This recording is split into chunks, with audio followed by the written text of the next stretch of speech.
diplomat John Kerry has accused Moscow of using RT International as a tool to distort reality. Propaganda bullhorn, that is the state-sponsored Russia Today program, has been deployed to promote, actually Russia Today network, has deployed to promote President Putin's fantasy about what is playing out on the ground.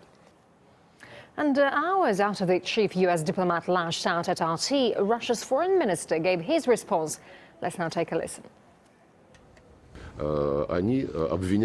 They accuse us of deploying, as Mr. Kerry said yesterday, with a tone that was totally unacceptable, speaking like a prosecutor. John Kerry accused us of deploying Putin's propaganda bullhorn in the form of Russia Today. Well, you know, talking about media like that is not cultural, first. And second, I understand John Kerry in the sense that Russia Today is a serious competition today for CNN and the BBC and other Western media, which I guess thought they had a monopoly, and they could be not afraid of any competition.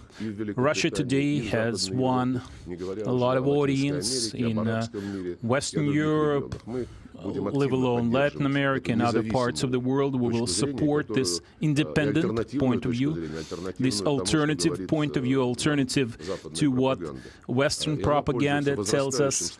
And RT is increasingly popular around the world, including Western society as well. And let's now talk to RT's Anisa Naoui. She's now here in the studio with me. Hi there, Anisa, nice to see you. So, strong words, accusations and responses, what do you make of that? Well, I think we should take it as a compliment. I agree with Lavrov that it just shows how far-reaching we are. We've been very successful, but it does highlight a very serious issue, which is that this media war, this information war, has been taken to the next step when you have the top diplomat of the U.S.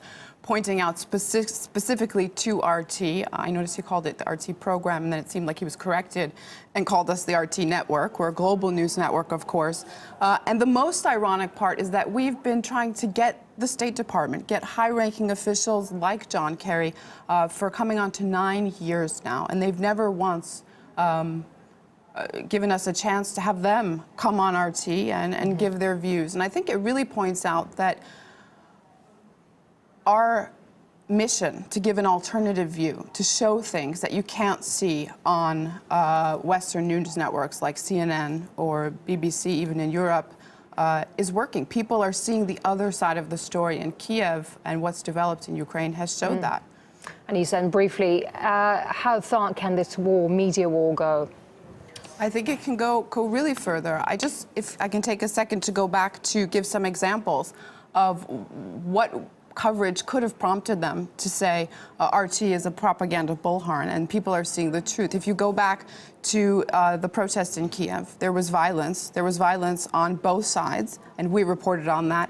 But what the mainstream media didn't show was the pictures that we were showing of the riot police being attacked. I mean, they were very restrained if you look at these pictures. This is not something that was staged. This is not something that was exaggerated. This was protesters attacking riot police. They used rocks, they used bulldozers. It's hard to imagine what would have happened if a protest like this got this violent against authorities in any other city in the world. I'm sure we would have seen a response. We also reported on protests in January that were taking place before Maidan became Maidan, as you could say. We reported from these protests. Again, we were the only international network showing protests in cities like Kharkov, where people were opposed to what was happening in Kiev. And another example is, of course, the weapons that were in Kiev. You hear very little about how protesters were armed, why the protests became violent. Again, these are not something that is propaganda. It's not staged. These are real pictures. We had our reporters on the front line in very dangerous situations. They were shot at, and this was violent. But the violence was only shown on one side, not the side of the protest. And RT gives a chance for people to see both sides. Okay, Anisa, let's just leave it there for a moment.